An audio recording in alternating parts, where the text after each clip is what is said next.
Jadi nggak perlu kamu repot-repot mau kasih tahu sama saya. Malah justru kita mau kasih tahu buat kalian semuanya.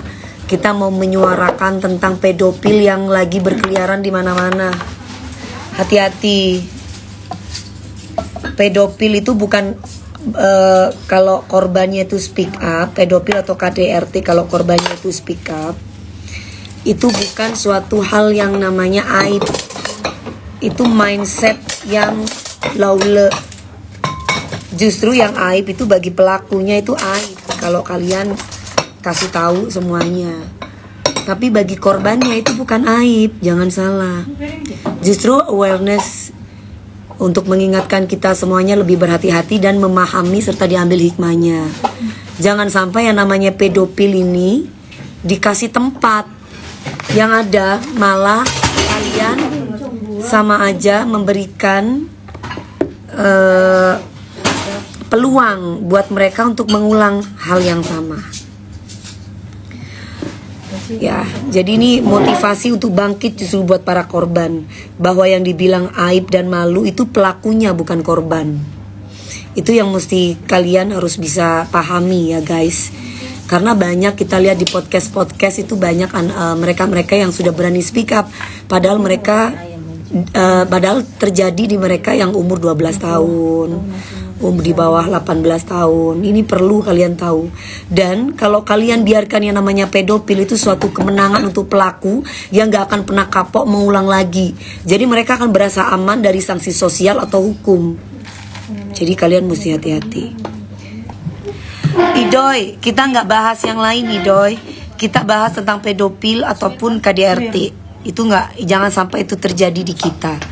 Jadi masyarakat kita lebih awareness. Sekali lagi, kalau misalkan ada orang yang speak up tentang KDRT atau pedofil, kita itu awareness semua orang agar hati-hati, diambil hikmah dan pelajarannya. Sekali lagi, aib itu bukan untuk korban tapi melainkan pelaku. Oke, siap Mbak. Iya dong. Terima kasih infonya. Iya, jangan memberikan tempat sama mereka. Karena apa? Itu suatu kemenangan untuk para pelaku yang gak akan pernah kapok dan akan mengulang lagi karena berasa aman dari sanksi sosial. Ingat, sudah banyak korbannya di sekitar kita.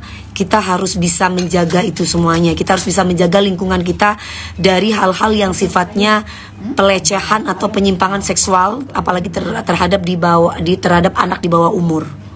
Katakan tidak untuk KDRT dan katakan tidak untuk pedofil. Jangan pernah memberikan ruang bagi pelaku pedofil. Kalau kalian masih membela pedofil, itu berarti tandanya kalian sama. Gitu. Jadi udahlah, ya justru kita harus bisa memotivasi dan memberikan memotivasi untuk bangkit bahwa yang dibilang aib, malu itu pelakunya bukan korbannya. Ya. Kalau bahasa penjaranya pedofil itu masuk kategori setut. Oh gitu ya Mbak. Kita para perempuan harus bisa menggerakkan tentang pedofil dan KDRT. Ingat, banyak korban yang bertebaran di mana-mana, yang tidak berani untuk speak up. Jadi udah gini aja.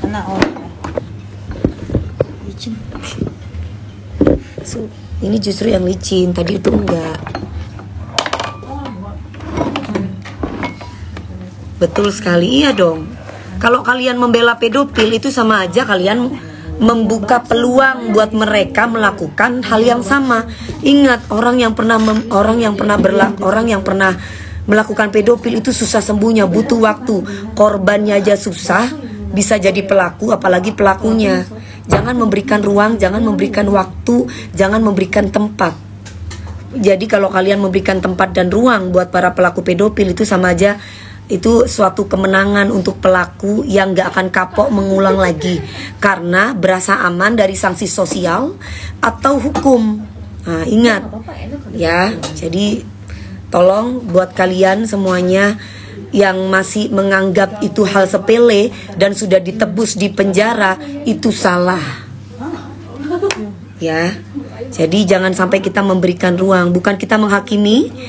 Juga banyak kurangnya aku punya teman bapak-bapak, kata dia setiap lihat anak kecil bawaannya horny, kata dia jadi susah untuk disembuhkan. Betul DAD, bukan kita tidak mempunyai hati atau kasihan sama mereka yang pedofil, walaupun ada kata-kata Allah aja maha pemaaf. Tapi di sini bukan masalah itunya sayang. Kita harus lebih kasihan kepada para korbannya.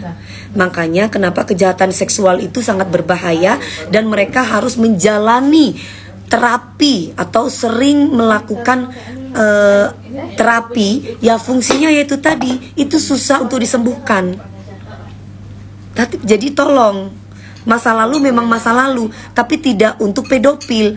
Pedofil itu susah untuk disembuhkan. Ingat itu, walaupun dia sudah menembus di penjara, tapi pedofil susah untuk disembuhkan. Guys, bagaimana kalau kita makan? Kamu suka kan kalau aku makan? Aku cuci tangan dulu.